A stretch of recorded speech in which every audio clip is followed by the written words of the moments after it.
this episode, we move into a part of defensive work that helps explain the difference between merely reacting to alarms and actively looking for signs that something may already be wrong. Indicators of compromise, IOCs, are one of the ways defenders recognize that malicious activity may have touched a system, an account, a network, or a business process. Threat hunting builds on that idea by asking security analysts to go beyond waiting for obvious alerts and instead search for patterns that suggest hidden or early-stage attacker behavior. For a beginner studying CySA+, this topic matters because security teams do not always get a neat warning at the exact moment an attacker enters an environment. Sometimes the only clues are scattered traces that need to be noticed, connected, and interpreted. Once you understand what IOCs really are and how threat hunting uses them, you begin to see cybersecurity as something more thoughtful than simply waiting for the next red light to flash on a screen. Before we continue, a quick note. This audio course is a companion to our course companion books. The first book is about the exam and provides detailed information on how to pass it best. The second book is a Kindle-only ebook that contains 1,000 flashcards that can be used on your mobile device or Kindle. Check them both out at cyberauthor.me in the Bare Metal Study Guide series. An indicator of compromise is any observable sign that suggests a system or environment may have been affected by malicious activity. The key word is suggests because an IOC is usually a clue, not an automatic conviction. It might be a suspicious domain connected to a phishing campaign, a malicious file hash seen on an endpoint, a strange process launching where it does not belong, an unexpected account action, or a pattern of network communication that fits a known intrusion style. What makes an IOC useful is not that it tells the entire story by itself, but that it gives defenders something concrete to investigate. In practical terms, IOCs help analysts turn suspicion into directed review. Instead of asking whether anything bad happened somewhere in the environment, they can ask whether any systems touched a known malicious address, whether any user accounts show the same suspicious behavior, or whether a pattern observed in one case exists elsewhere too. That shift from vague concern to focused inquiry is one of the main reasons IOCs matter. A beginner should also understand why IOCs became such an important concept in security operations. Modern environments create enormous amounts of activity, and defenders need practical ways to narrow their attention. If a team hears that a certain campaign is active or that another organization was hit by a specific attack, IOCs allow that information to become operational. Instead of treating the outside report as general background noise, the team can compare the reported indicators to internal logs, email records, endpoint telemetry, identity events, and case history. This gives them a faster way to decide whether their own organization may be affected. IOCs also support communication between teams because they provide common reference points that an incident responder, a threat intelligence analyst, and a security operations center, SOC, analyst can all understand and use. In that sense, an IOC is more than a technical artifact. It is also a bridge between outside threat knowledge and the internal work of finding, triaging, and investigating suspicious activity. At the same time, one of the most important lessons in this topic is that IOCs are not magic. New learners sometimes treat them like proof, but real security work requires much more caution than that. A suspicious address may appear in a report and later turn out to be outdated, reused, misclassified, or only loosely related to the attacker activity being discussed.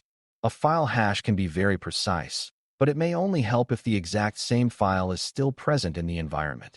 Attackers also change infrastructure quickly, rotate domains, modify malware, and adapt their techniques once defenders begin blocking known indicators. This means IOCs are useful, but often temporary. They can help identify yesterday's activity very well, but they do not always predict what the attacker will do tomorrow. That is why mature analysts avoid leaning too heavily on single indicators or stale lists. They use IOCs as one source of direction while also keeping an eye on broader behavior, timing, context, and what the attacker appears to be trying to accomplish. This is where it helps to distinguish IOCs from behavior-focused thinking. An IOC often points to something that has already been observed after compromise or during active malicious activity, while indicators of attack, IOAS, are more focused on suspicious behaviors that may show an attack unfolding even if a specific malicious file or address has not been identified yet. An attacker may change domains and tools constantly, but their broader tactics, techniques, and procedures, TTPs, may still reveal recognizable behavior. For example, a criminal group might rotate phishing domains every few hours, yet still use the same sequence of credential theft, account access, and follow-on activity. This matters because threat hunting often becomes much stronger when it combines concrete IOCs with behavioral reasoning. If defenders rely only on fixed artifacts, they may miss an attacker who changes the outer packaging. If they also understand how the attacker tends to move, persist, or escalate access, they gain a better chance of spotting the intrusion even when the exact technical artifacts have already shifted. Threat hunting is the practice of proactively searching through data and activity to find signs of malicious behavior that may have evaded normal alerts or may not yet have generated a formal case.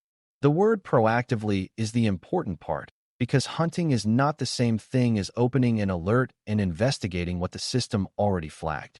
In a hunt, the analyst starts with a reasoned suspicion or hypothesis and then looks for evidence that supports or weakens that idea. That hypothesis may come from recent intelligence, a pattern noticed during an incident, a business concern about a particular threat, or a known weak point in the environment. Hunting matters because even good security tools do not catch everything, and some attackers are careful enough to stay below obvious detection thresholds for a period of time. A defender who only waits for alerts may miss quiet misuse of credentials, subtle lateral movement, or early-stage persistence. Hunting creates a deliberate practice of looking for the threat rather than assuming it will always announce itself clearly. A common misconception is that threat hunting is just random searching through logs until something suspicious appears. In reality, good hunting is structured and purposeful.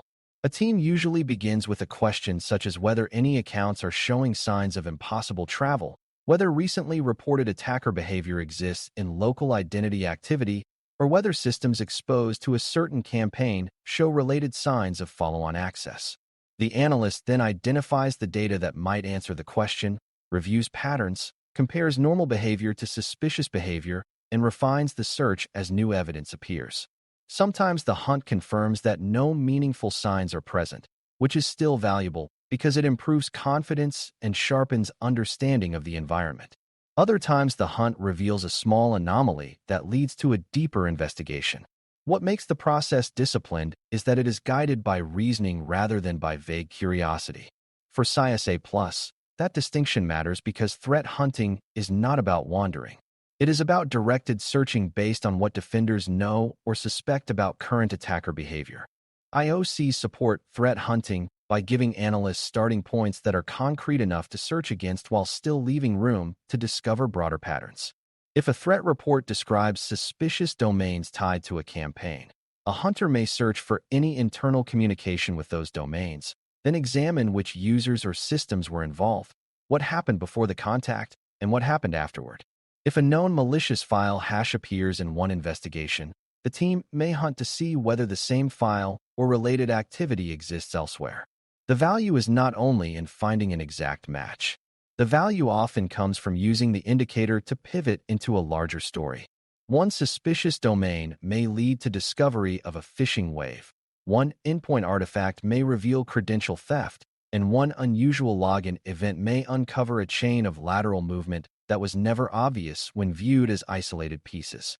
In this way, IOCs act like entry points into deeper analysis, helping hunters move from one clue toward a fuller understanding of possible compromise. As hunters mature, they often shift from relying mainly on exact indicators toward combining those indicators with broader behavior and environmental knowledge.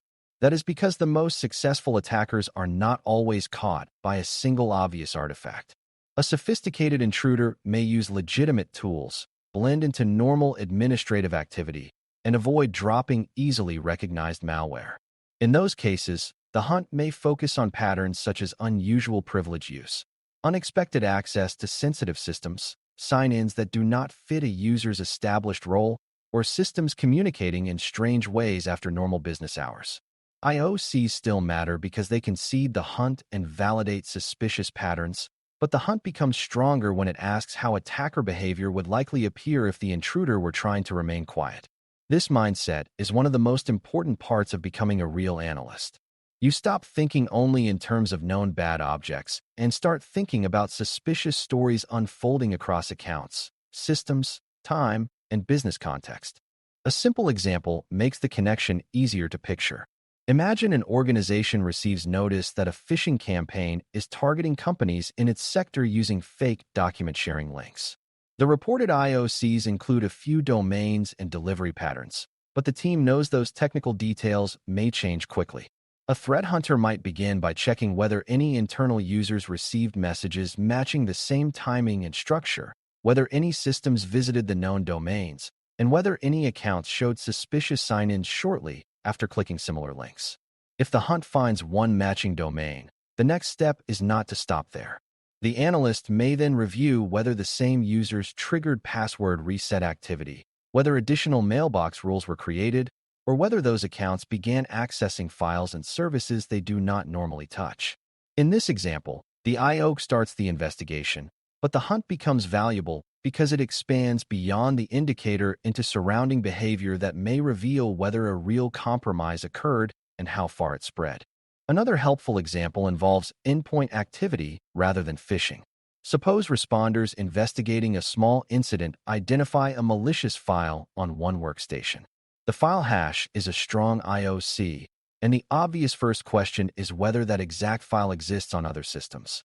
A hunt based only on the hash may find nothing else, which could appear reassuring at first.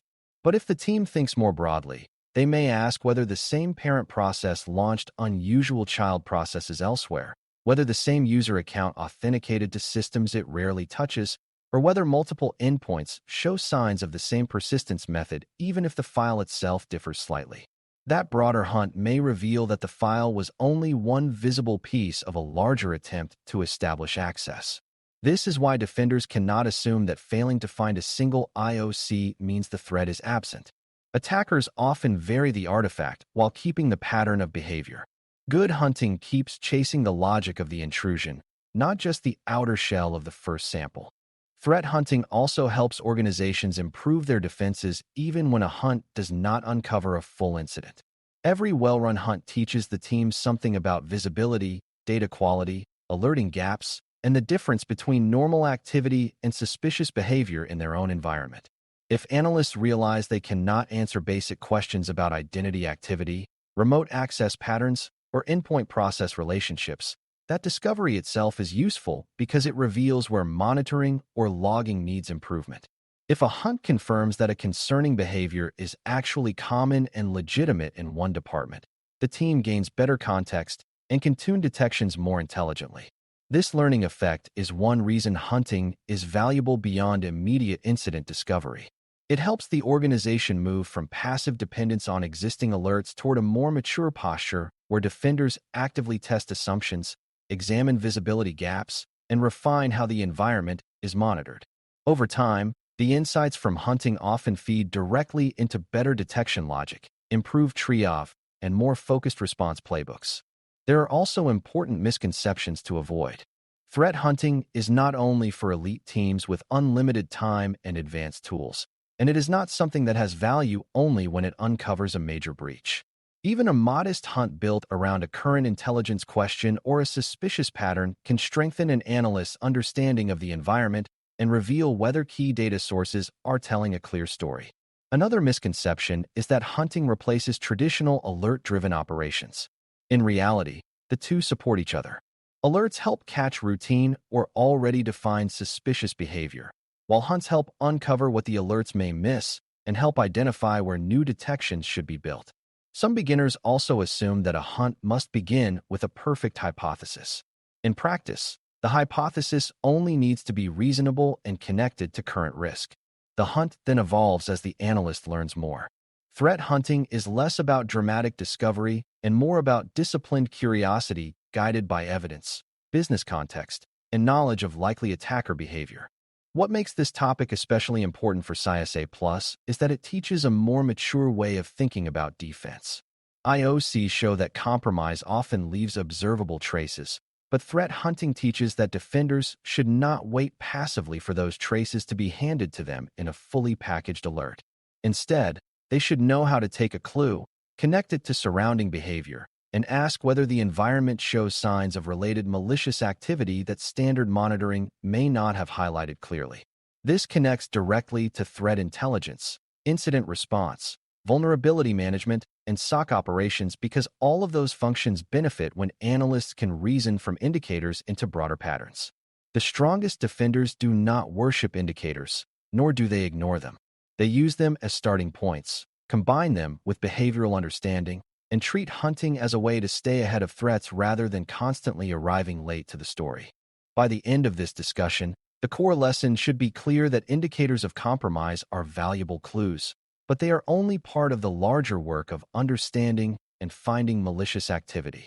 IOCs help defenders focus attention, connect outside intelligence to internal activity, and pivot from one artifact into a wider investigation. Threat hunting takes that one step further by creating a proactive practice of searching for attacker behavior that may not yet have become an obvious incident. For a new learner, the most important mindset shift is that security analysis is not just about receiving alerts and reacting to them. It is also about asking informed questions, testing hypotheses, and following weak signals until they either fade or reveal something more serious underneath. When you put IOCs and threat hunting together in the right way, you get a much stronger form of defense, one that uses concrete evidence, analytical thinking, and proactive effort to reduce the chance that quiet attackers stay hidden for long. Thanks for listening. For more audio courses, daily newsletters, and more, please visit baremetalcyber.com.